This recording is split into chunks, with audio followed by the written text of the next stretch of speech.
Hi, my name is Mark Weiker. I'm an education and employment attorney with the law firm of Albeit Weiker. And here are 5 things to consider with an employee severance agreement. The first question you might have is whether or not you're entitled to severance at all. And that's a good question. If you're an Atwill employee, you're probably not legally entitled to a lot, but there are some exceptions which I'll touch on here. Most employees are at will, which means they can be fired for any reason or no reason, so long as it's not because of their inclusion in a protected class, such as race, gender, religion, national origin, and so on, or because they asserted some protected right, such as the right to FMLA leave, for instance.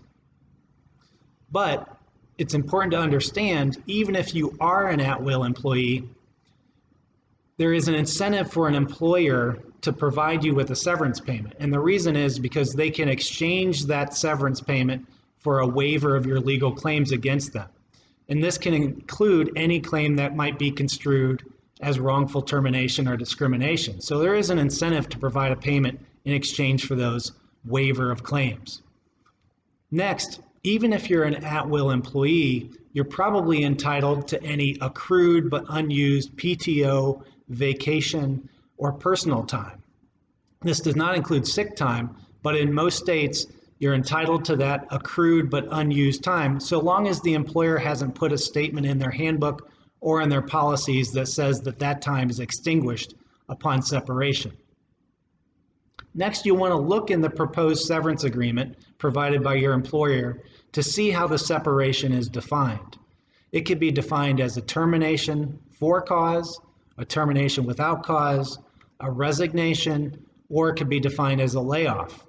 What you have to watch for is if it's defined as a voluntary resignation or a simple resignation, that you could cut off your ability to receive unemployment benefits, because typically in most states, a voluntary resignation does not entitle you to unemployment benefits. So you want to watch for the definition of the separation itself. Next, you want to think back in your time with the employer to whether or not you've signed a non-compete agreement. Of course, a non-compete agreement would restrict your ability to be employed in the same industry and in the same area. So if you're being separated somehow from your employer, you want to consider in the severance agreement itself whether or not you can extinguish your non-compete agreement that you previously signed. And you want to make sure the severance agreement itself doesn't include a non-compete agreement if you don't want to be bound by one. And especially if you're being laid off and you're going to be looking for work in the same industry and area, you want to see if your employer would be willing to waive or extinguish that non-compete agreement that you may have signed previously, or especially exclude it from the severance agreement that you're signing now.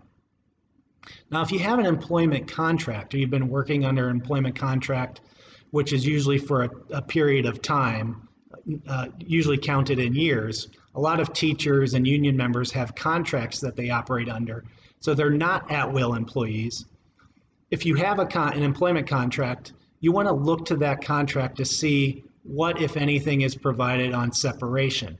And it might depend on how the separation is defined. So if it's a termination with or without cause, whether it's a resignation or whether or not it's a layoff, it might identify exactly what benefits you're entitled to or payment you're entitled to upon your separation.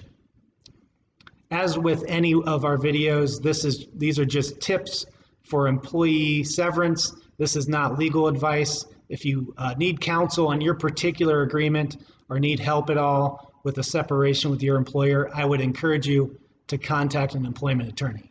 Good luck.